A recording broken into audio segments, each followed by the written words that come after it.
à vos marques, prêts, triés. En route donc pour un voyage 100% biodégradable. À l'occasion en effet de la semaine européenne de réduction des déchets, les nouvelles habitudes de consommation sont à l'honneur aujourd'hui. Nos voisins sont impliqués dans la lutte contre le gaspillage, mais jusqu'où iront-ils? On peut se poser la question. Ça risque en effet de changer leur mode de vie. Alors, quelles sont les nouvelles tendances pour mieux consommer? Quelles sont les pistes suivies par les uns ou par les autres? C'est ce que nous verrons avec 4 de nos correspondants. Et en raison du décalage horaire avec certains d'entre eux, vous l'avez compris, toute la séquence qui suit a été enregistrée.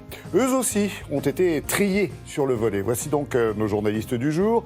Amaury Guibert qui nous attend à Berlin, Arnaud Miguet qui nous donne rendez-vous à Pékin, Nicolas Bertrand, notre correspondant en Inde, et enfin Jacques Cardos que l'on rejoindra à Washington. Alors pour la première escale du jour, direction l'Allemagne où l'empreinte écologique est très présente dans le quotidien des consommateurs. Là-bas, le mouvement vert, vous le savez, ne date pas d'hier et manger bio sans rien gaspiller, c'est presque une seconde nature chez eux. Amaury, bonjour. Rien ne se perd, en effet, tout se transforme de l'autre côté du Rhin. Oui, bonjour Laurent, bonjour à toutes et à tous. C'est vrai que les Allemands sont vraiment des champions pour trouver toutes les façons de mieux consommer, d'être plus responsables. Et le vrai point sur lequel ils espèrent progresser, les Allemands, c'est bien sûr la lutte contre le gaspillage alimentaire. Figurez-vous que tous les ans, un Allemand va jeter 36 kilos de nourriture à la poubelle. À l'échelle de tout le pays, on atteint 7 millions de tonnes de nourriture qui finit à la benne. Et parmi toutes ces nourritures, il y en a qui est tout à fait consommable. Il suffirait juste de changer un peu ses comportements pour limiter ce gaspillage alimentaire. Par exemple, ne pas trop acheter, ne pas remplir son réfrigérateur à ras-bord, ou alors être plus souple sur les dates de péremption. Voilà les pistes que les Allemands explorent pour limiter le gaspillage. Et Berlin, la capitale allemande, c'est vraiment un laboratoire pour observer ce qui se fait, pour changer les comportements. Il y a dans la ville des dizaines d'initiatives anti-gaspillage, comme on va le voir dans ce reportage réalisé avec Brice Boussoir et Julien Méchaussy. Plus berlinois que Timo Kuhn, on ne fait pas. Timo prend son vélo pour aller faire ses courses et il va bien sûr au magasin bio. Sauf que cette fois-ci, il ne va rien acheter. Aujourd'hui, il y a des petits pains, des légumes et aussi des citrons. Il récupère des denrées gratuitement, des produits que la responsable ne peut plus vendre. Merci beaucoup, à bientôt. Personne ne veut les acheter. Ils sont pourtant tout à fait consommables. Personne ne veut acheter ça à cause des petites moisissures. Mais on peut les couper et ça ne contamine pas toute la carotte. C'est vraiment de la marchandise de première qualité. Mais Timo ne va pas les manger, il va les offrir. Dans la cuisine de son bureau, ce réfrigérateur est en accès libre. Tous ceux qui connaissent ce frigo peuvent venir. On a un site internet que tout le monde peut consulter pour avoir l'info. Une photo postée sur le site pour attirer les chalands, et quelques heures plus tard, les voici. Ils se servent, tout est gratuit. 3000 personnes participent déjà à ce projet à Berlin. Des pionniers qui font ça par conviction ou parce que leurs revenus sont trop modestes. Ça fait 2 ans que je ne fais plus vraiment les courses. Comme ça, j'arrive beaucoup mieux à m'en sortir avec mes allocations. Comment réduire autant que possible le gaspillage alimentaire? Il y a en Allemagne des dizaines de projets pour changer les modes de consommation. Comme ce magasin qui ne propose que des produits périmés, mais encore mangeables. Il faut éplucher un peu plus, mais sinon, elles sont impeccables. Il n'y a rien. Dans ce supermarché, ce sont des étiquettes qui signalent que la date de péremption approche.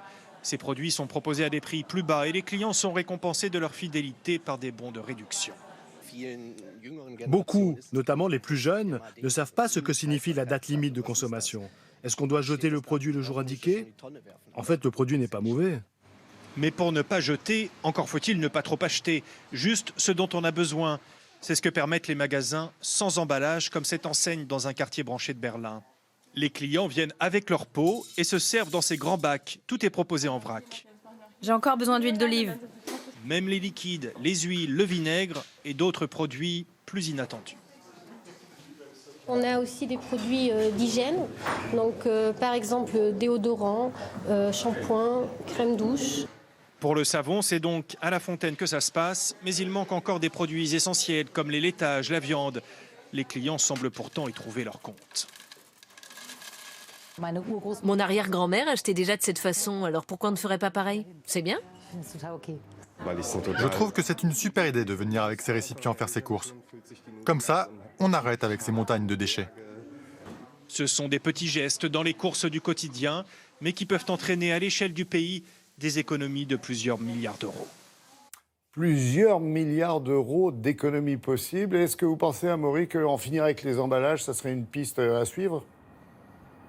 Ah, certainement, Laurent. Après, évaluer précisément combien de millions ou de milliards ça permettrait d'économiser, c'est plus difficile. Mais ce qui est sûr, c'est que les Allemands sont vraiment des champions du recyclage. Ils trient bien, ils trient beaucoup, mais tout cela a un coût. Toute cette chaîne de recyclage entre la collecte des emballages, des déchets et les usines de retraitement, ça se chiffre à 40 milliards d'euros par an. Alors, là, ça laisse de la possibilité pour trouver des pistes d'économie sur des exemples tout bêtes. Par exemple, les sacs plastiques. Là, les Allemands en utilisent encore beaucoup. Un Allemand va consommer entre guillemets 37 kilos de sacs plastiques par an.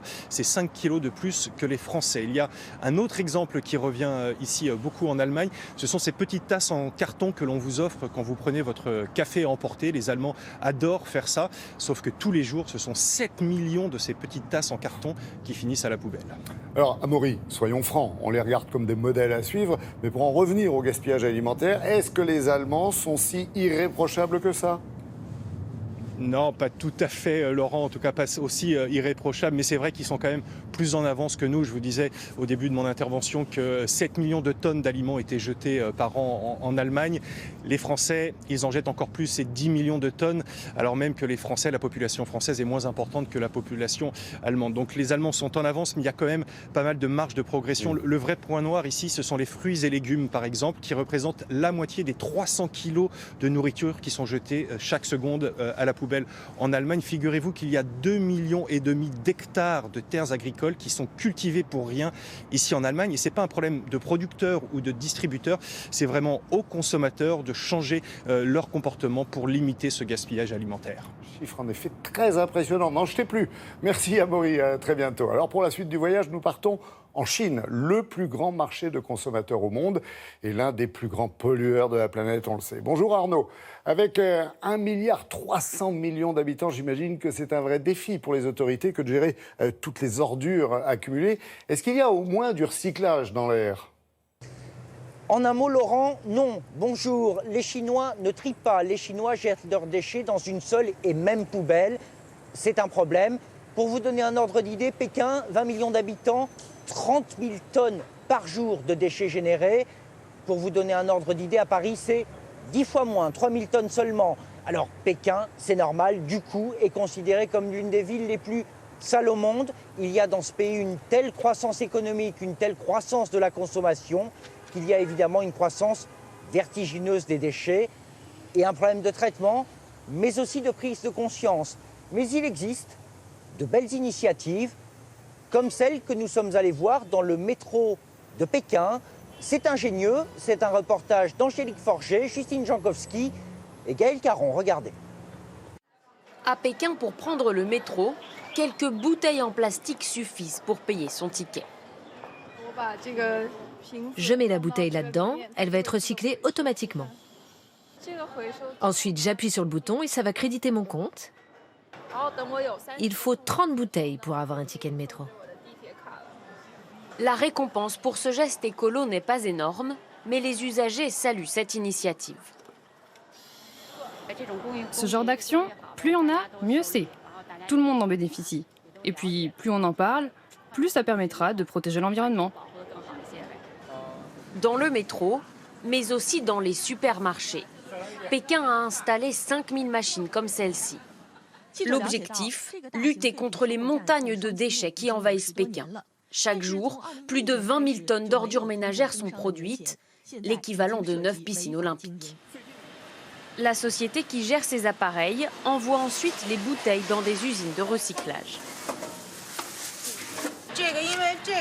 Ces canettes, si nous ne les avions pas récupérées, elles auraient été détruites dans des usines polluantes.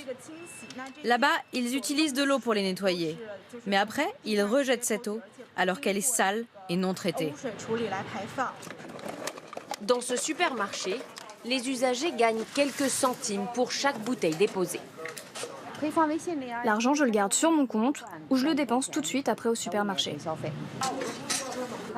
Pour 17 bouteilles, je gagne 20 centimes d'euros. Encourager les Chinois à recycler en échange d'une petite compensation financière, c'est aussi le pari qu'a fait la ville de Shanghai.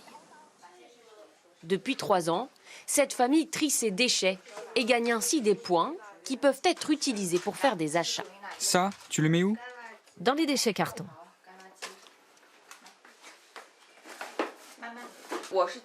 En général, moi je sais très bien dans quelle poubelle doit aller quel déchet. Mais mon fils hésite encore, alors dès qu'il a un doute, il me demande. La Chine se met à peine au recyclage, mais la jeune génération a pris conscience de la nécessité de protéger la planète. Les gens qui jettent les déchets n'importe où, eh bien, ce n'est pas bien. Ça pollue l'environnement. Et pour chaque poubelle de déchets triée, les habitants de ce quartier touchent une petite compensation. Après avoir jeté les déchets, je prends ma carte, je vais la scanner et ça va me donner des points. Chaque fois qu'elle jette sa poubelle de tri, Xu Juan gagne 10 points. Ils lui permettent ensuite de faire des achats. J'ai un peu plus de 22 000 points au total. Et j'en ai déjà échangé 18 000. Ils me permettent d'acheter des briques de lait, par exemple. Pour l'instant, ce principe s'applique dans une dizaine de villes pilotes, mais il est peu répandu dans le reste de la Chine. Notre pays a commencé tardivement à faire le tri. Donc tous les moyens sont bons pour encourager les gens à le faire. Je trouve que cette façon de donner des points peut pousser certaines personnes à se mettre à faire le tri. Des personnes âgées notamment. Et pour aller encore plus vite, le gouvernement chinois préparait une loi pour rendre obligatoire le tri des déchets dans une 50aine de villes d'ici 2020. Bon Arnaud, c'est vrai que la prise de conscience semble plutôt tardive, mais c'est un bon début. Alors plus généralement, comment sont traitées ces montagnes d'ordures et où est-ce qu'elles atterrissent? Eh bien, toujours plus loin des centres-villes, dans des décharges légales ou illégales. À Pékin, par exemple, c'est à une quinzaine de kilomètres et les décharges s'empilent les unes après les autres. C'est assez impressionnant. Mais vous avez des villes spécialisées dans certains déchets, dans le sud du pays, par exemple, pour les déchets électroniques. Il y a d'autres villes qui sont spécialisées dans le plastique ou dans le papier, où des milliers de travailleurs et de chiffonniers, d'ailleurs, trient les déchets. Car c'est un paradoxe, la Chine est le plus grand recycleurs au monde. Et puis vous avez des expériences comme à Pékin, des promoteurs et les autorités avaient par exemple décidé de construire un quartier résidentiel pas très loin du centre-ville. Il se trouve que ce quartier était construit sur une ancienne décharge publique.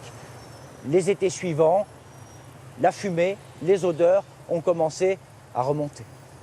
Oui, alors on l'a vu et entendu, le gouvernement prépare une loi sur le tri des déchets, mais pour 2020 seulement. Alors c'est vrai qu'on a l'impression que ça ne fait pas vraiment partie des priorités et que la Chine se réveille plutôt lentement. Oui Laurent, pendant longtemps, les autorités chinoises ont été indifférentes aux problèmes d'environnement, de pollution atmosphérique, mais aussi de déchets. Mais ça commence à changer car ça devient un enjeu majeur pour le pays. D'ailleurs, une décision qui a surpris tout le monde, l'été dernier, les autorités chinoises ont interdit l'importation de déchets. La Chine ne veut plus être la poubelle du monde. Elle a suffisamment à faire avec sa consommation intérieure. Il faut dire qu'elle recyclait 70% par exemple des déchets électroniques mondiaux. Alors, il y a un problème de prise de conscience, il y a un problème aussi que les autorités commencent à prendre à bras le corps, car pour reprendre une rhétorique marxiste, ces autorités ne veulent pas rester dans les poubelles de l'histoire. Et vous savez quoi? On les comprend. Merci Arnaud et à très bientôt évidemment. Allez, c'est le moment de marquer une pause numérique et responsable avec notre spécialiste du web. Julia, bonjour. En se promenant sur la toile, on découvre tout un tas de nouvelles tendances en matière de consommation. Oui, des nouveaux termes associés à ces nouvelles formes de consommation. Alors, consommation collaborative, engagée, responsable ou encore citoyenne. C'est vrai que via Internet, eh bien, on va prendre, ces tendances vont prendre de l'ampleur. Elles vont avoir une plateforme pour s'exprimer, pour se développer. L'idée de ces nouvelles formes de consommation, ça va être un peu de redonner du sens aux achats, à la consommation, de prendre en compte, par exemple, leurs conséquences eh bien, sociales, économiques, sanitaires, environnementales.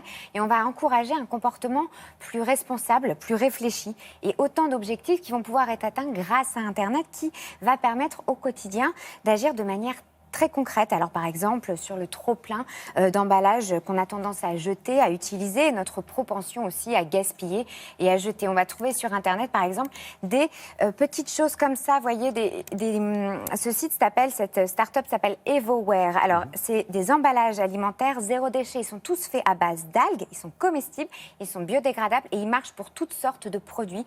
Et c'est assez révolutionnaire. Vous avez le cas d'Aline qui a 21 ans, ça fait maintenant 3 ans qu'elle s'est lancée dans un nouveau mode de vie, résumé à l'expression zéro déchet. Alors, pour en parler, elle a créé ce blog qui s'appelle Consommer sainement, sur lequel elle va partager toutes ses astuces de vie au quotidien et de réflexion sur le sujet. C'est une véritable mine d'or et c'est facile, ça ne fait pas peur, on voit que c'est faisable. Vous avez aussi cette liste de 100 sites de consommation solidaire. Alors là, c'est tout, l'échange, le troc, la location, le partage, tous ces mots qui commencent par covoiturage, coavionnage, etc. C'est sur ce site qu'on va le trouver.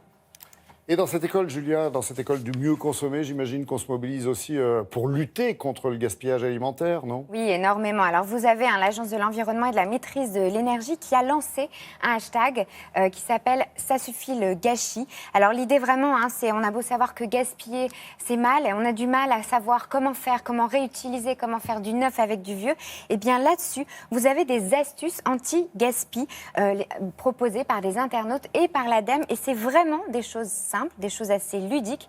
Et puis vous avez 2 applications, celle-ci, Too Food To Go et puis Optimiam. Alors là, c'est la mise en relation entre vous, citoyens, et les commerçants qui vont pouvoir partager sur ce site des denrées alimentaires qu'ils ne peuvent pas vendre. Donc leurs invendus d'un côté, à prix évidemment vraiment en pleine promo, entre 10 et 60% de réduction. On géocalise tout ça et on met les gens en relation.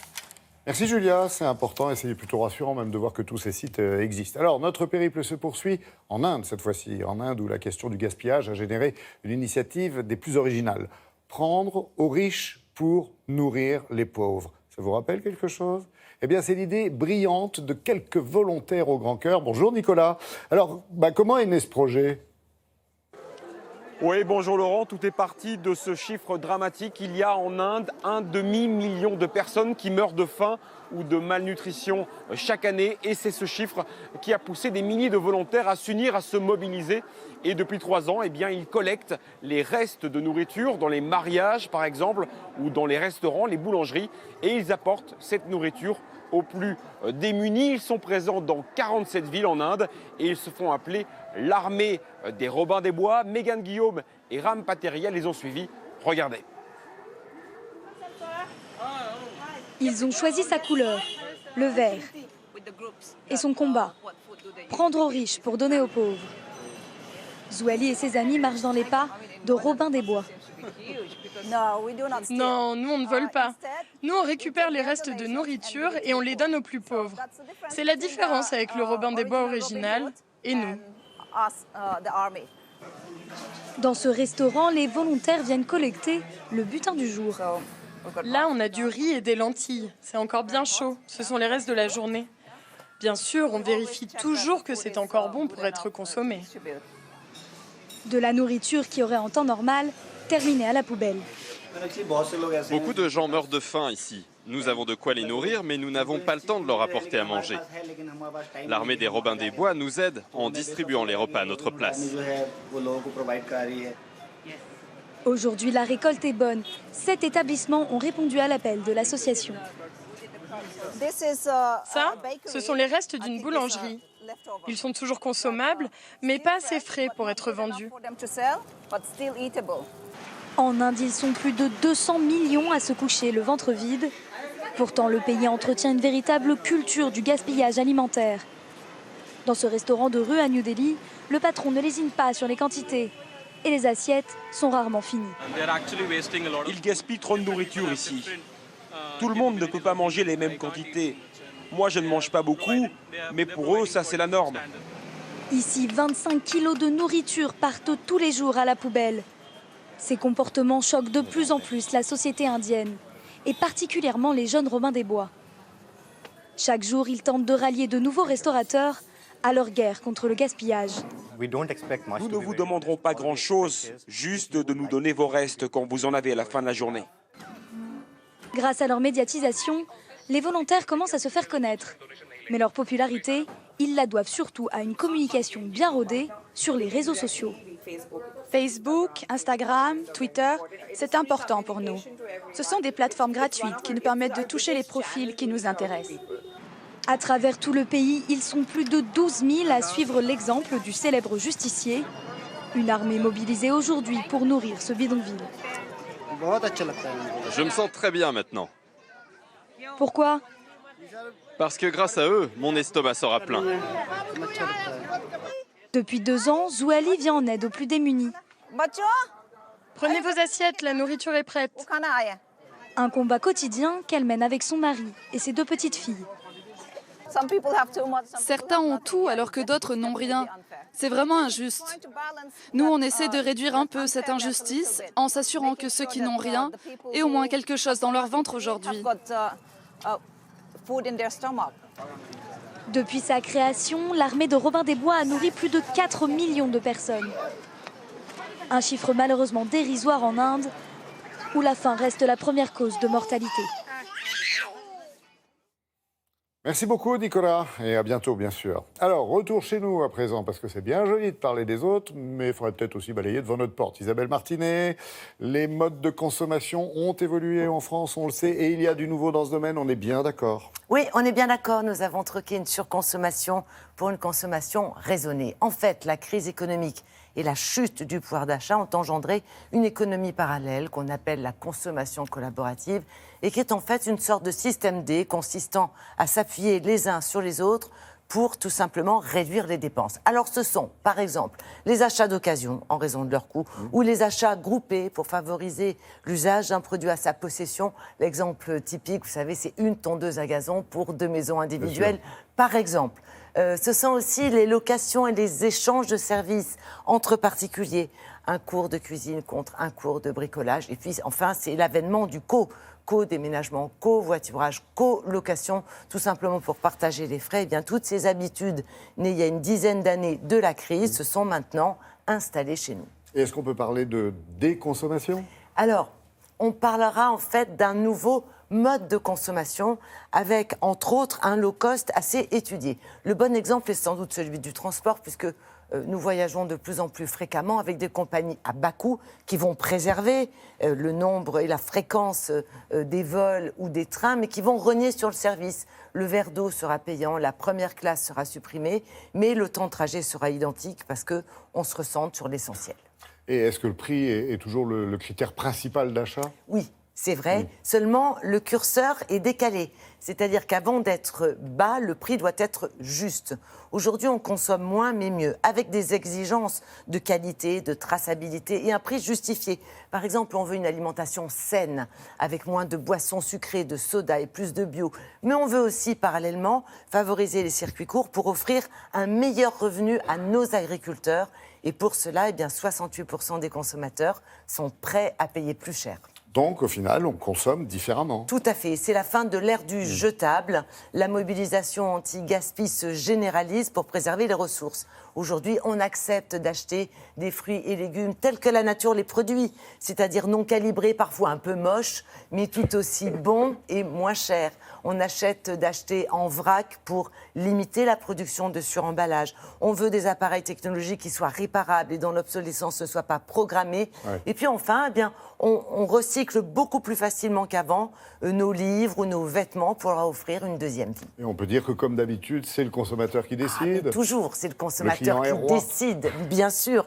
Il décide d'acheter, il décide surtout de racheter ou pas, et en prime, il a changé de statut. C'est-à-dire que de simple client, il est devenu acteur de ses achats.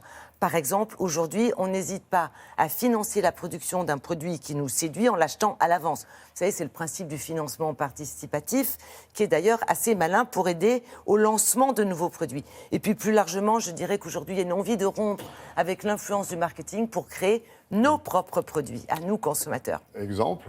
Alors, par exemple, récemment est née la marque du consommateur. Elle ne propose pas des innovations qui sont conçues par des marques, mais des produits basiques élaborés selon des critères définis par les consommateurs. Ainsi, on a lancé une pizza industrielle en consultant le consommateur préalablement sur Internet. Voulons-nous une pâte fine ou épaisse ? une tomate fraîche ou en conserve, un fromage fermier ou laitier. Et puis, quel prix sommes-nous prêts à payer? Eh bien, le fabricant a réalisé la pizza qui représentait le choix, le souhait le plus large. Cette pizza est en rayon, d'autres produits vont suivre. Et ça, c'est un véritable bouleversement dans le mode de consommation. Alors dites-moi, ça va être quoi la prochaine étape? Alors peut-être, je dis bien peut-être, la durabilité énergétique. Alors ça paraît très pompeux comme ça, qu'est-ce que ça veut dire? Tout simplement qu'aujourd'hui, on sait très bien que le consommateur peut produire sa propre énergie solaire, mais en parallèle, on a aussi des laboratoires qui travaillent sur le recyclage de ces installations pour qu'elles fonctionnent durablement avec une source d'énergie propre et renouvelable. Donc ce sont peut-être toujours les premiers pas vers une économie plus durable et sans doute plus bon marché à suivre. Merci Isabelle, puis à bientôt évidemment. Alors pour la suite du voyage, direction maintenant les États-Unis où nous attend Jacques Cardoz. Les initiatives écologiques sont souvent venues de l'Oregon, mais aujourd'hui, s'il y a bien une ville qui brille par son implication dans le tri des déchets, toujours sur la côte ouest, mais un peu plus au sud, c'est San Francisco. On peut même lui décerner une médaille d'or, recyclée évidemment. Bonjour Jacques. Oui, San Francisco est le meilleur exemple ici aux États-Unis. Il y a d'autres villes qui tentent de faire aussi bien que San Francisco en matière de tri sélectif. C'est le cas de Seattle et de Portland, mais elles sont encore très loin de cette ville de Californie qui veut atteindre le zéro déchet d'ici quelques années. Et puis surtout, l'objectif parmi ces tris sélectifs, eh bien, c'est de faire en sorte qu'il y ait un maximum de compost. Alors comment ça fonctionne là-bas à San Francisco? Eh bien, il y a beaucoup de mesures incitatives, il y a aussi des contraventions qui sont dressées lorsque les gens ne respectent pas suffisamment le tri sélectif. Il y a des cours qui sont donnés également dans les écoles. C'est toute la ville qui est tournée vers la question du tri sélectif avec pour objectif eh bien, qu'il y ait un maximum de compost dans l'objectif eh bien, d'améliorer la qualité des fruits et légumes de la région puisque ce compost va ensuite aller alimenter notamment la région de la Napa Valley. Alors comment ça fonctionne sur place? Eh bien c'est ce que l'on va voir dans ce reportage réalisé par Virginie Goubier. San Francisco, son pont, ses collines et ses 3 poubelles. Comme de nombreux habitants de la ville, Richard et Tracy maîtrisent l'art du tri des déchets à la perfection. Ça, c'est pour tout ce qui peut se recycler. Les sacs plastiques, on met aussi le carton, les boîtes de conserve et aussi les bouteilles en verre. Plus inattendu dans un appartement de centre-ville, cette petite poubelle. Ça, c'est notre compost. Tout ce que l'on ne mange pas ou les restes de nourriture, on le met dedans. Par exemple, les pelures de légumes. Là, j'ai mis la peau des kakis, le bout de ces oignons frais que je n'utilise pas. Si on commande des pizzas, la boîte de pizza graisseuse, eh bien, on peut la composter. On peut composter aussi de la viande que l'on ne peut pas composter dans son jardin, par exemple. Car ici, pas besoin de faire son compost au fond du jardin. Les déchets organiques sont ramassés par les éboueurs de la ville. Chaque jour, les camions poubelles collectent 600 tonnes de déchets recyclables et 700 tonnes de déchets organiques. Les premiers partent dans une usine où ils sont triés puis revendus à des entreprises de transformation. Les végétaux et restes de nourriture, eux, sont acheminés à l'extérieur de la ville, dans un centre où l'on fabrique du compost à grande échelle. Là, ils sont décomposés et réduits en poudre par des bactéries, jusqu'à l'obtention d'un terreau fertile, vendu aux agriculteurs de la région. À Petaluma, Bob Connard est un producteur de légumes renommé. Regardez comme ce compost est beau, propre, uniforme. Il a été digéré pendant 3 mois, on peut à peine deviner d'où il vient. Chaque année, Bob répand 400 mètres cubes de ce terreau sur ses vignes et ses champs pour améliorer la qualité de la terre. Un cycle vertueux grâce auquel la ville de San Francisco recycle 80% de ses déchets. Mais reste le problème de cette poubelle noire. Les emballages plastiques, le polystyrène ou encore les couches pour bébés. Ça part dans une décharge. D'où l'idée de ne produire plus aucun déchet. Beth Terry habite à Oakland, en banlieue de San Francisco. Depuis 10 ans, elle a complètement changé ses habitudes de consommation. J'aime bien le fait qu'ils aient des produits en vrac. Comme ça, je peux utiliser mes propres sacs et ne pas prendre de sacs en plastique. Légumes, épices ou céréales en vrac, lait, yaourt et soda en bouteilles de verre réutilisables, BEF fuit le plastique et les emballages à usage unique. On gaspille beaucoup d'énergie lorsque l'on fabrique des emballages et des produits jetables, et aussi lorsque l'on va les collecter, les trier, les envoyer dans des usines de recyclage. Recycler, c'est bien pour ce que l'on ne peut pas éviter, mais il faut surtout réduire la quantité de produits à usage unique que l'on consomme. Sa production de déchets annuels se résume désormais à un petit sac de moins de 2 kilos. Malgré cet éveil des consciences en matière de recyclage, les États-Unis restent toujours le pays de la malbouffe. Ça n'a pas changé, ça ? Oui, malheureusement, on mange toujours aussi mal ici aux États-Unis, même si de plus en plus de gens sont évidemment conscients de la qualité de la nourriture et de la nécessité surtout d'améliorer l'alimentation ici, parce que les chiffres font peur. Les 2/3 des Américains sont en surpoids, voire obèses. 1/3 des enfants également est en situation de surpoids. Et puis, il y a des chiffres étonnants, par exemple à New York, où on sait peut-être un peu plus qu'ailleurs et où on fait un peu plus attention qu'ailleurs à l'alimentation, eh bien figurez-vous qu'il n'y a que 10% des New-Yorkais qui respectent les consignes alimentaires en matière de consommation de fruits et légumes. Vous savez, les fameux 5 fruits et légumes par jour.